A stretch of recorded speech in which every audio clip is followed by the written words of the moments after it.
the Folksy Friend, and on this channel I talk about stories, in particular folk tales, beliefs, and mythologies. Today we are talking about a fairy tale. This is a story about a princess who was so spoiled and terrible that her father decided she needed to be knocked down a peg or two, or five. The fairy tale King Thrushbeard first appeared in the collected works of the brothers Grimm, in the first edition of the 1812 book Kinder und Hausmärchen. I apologize if that pronunciation was terrible. Once upon a time, there was a princess who was stunningly beautiful, the most beautiful in all the land. But she was spoiled and vain, and thought no man was good enough for her. Whenever the king, her father, tried to introduce her to a suitor, she would not only send them away, she would ridicule and insult them. One day, the king decided to hold a great feast and invite all of the eligible bachelors from across the land in hopes that she would choose one of them. At the end of the meal, he had them stand in line from least noble, starting with just the aristocracy, all the way up to most noble, the kings. The princess marched her way down the line, insulting each and every man as she went. This one was too tall. This one was too skinny. This one was too fat. This one had a crooked nose. Every single one of them was insulted. When she reached the end of the line, there was one king remaining, standing very tall and proud.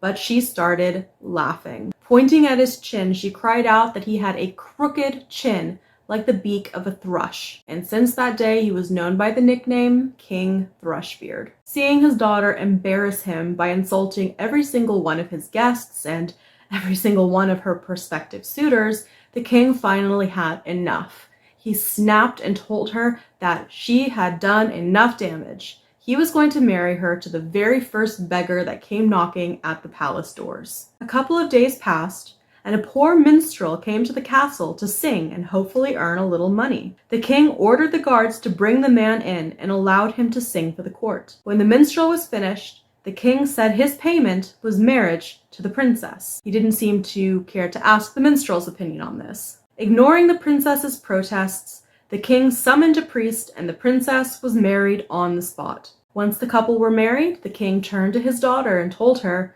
that a poor beggar's wife had no place in his palace and sent her away to live with her new husband.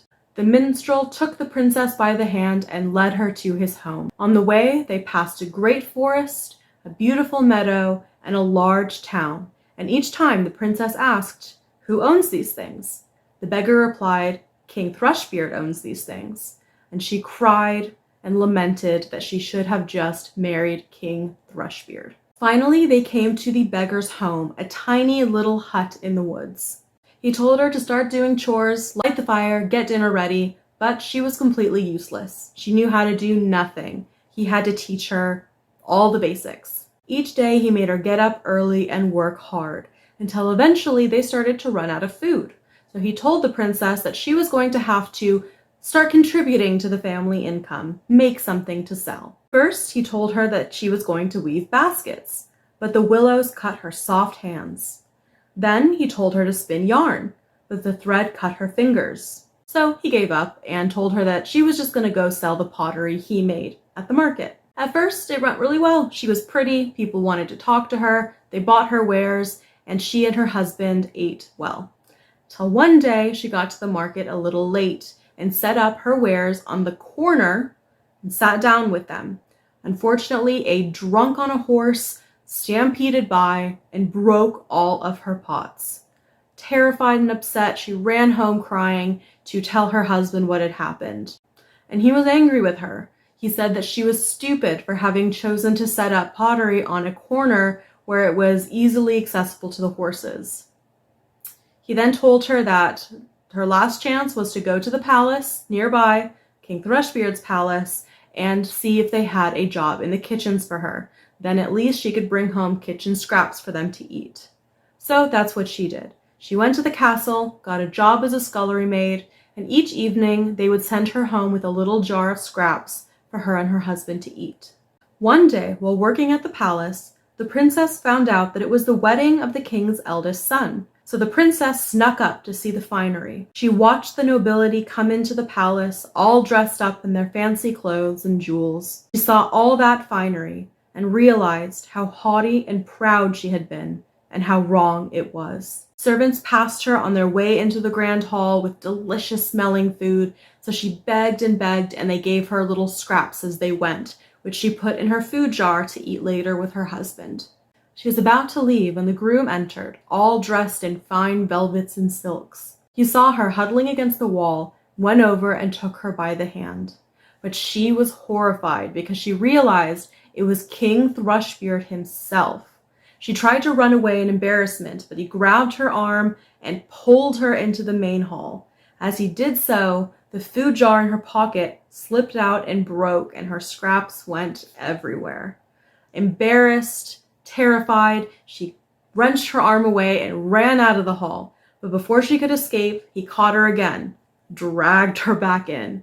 This time he told her not to be afraid, not to be embarrassed, because the old beggar in the hut was no one less than King Thrushbeard himself.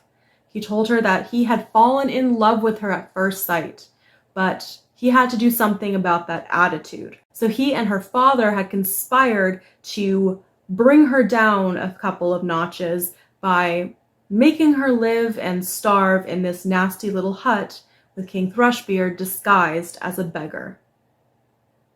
She cried and said that she wasn't worthy to be his wife, that she had insulted him and embarrassed so many people, but he told her that it was okay. Servants came in, dressed her up again in her finery. Her father's court all arrived, and they had an official, beautiful wedding ceremony. And that was the story of King Thrushbeard. It has been adapted several times into German films and television, and interestingly also appears in an episode of a Japanese anime. King Thrushbeard is a morality tale. It is meant to emphasize the importance of women being obedient and humble, which were very common themes at the time.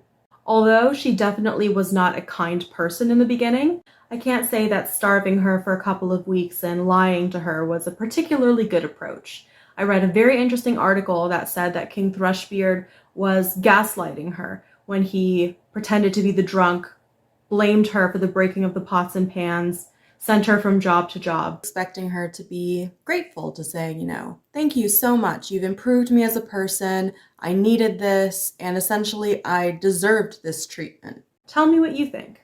I hope you enjoyed this story. If there are any fairy tales you'd like me to discuss, let me know. Otherwise, I'll just keep going through my list. Hope you enjoyed spending some time with me here today, and I'll see you next week.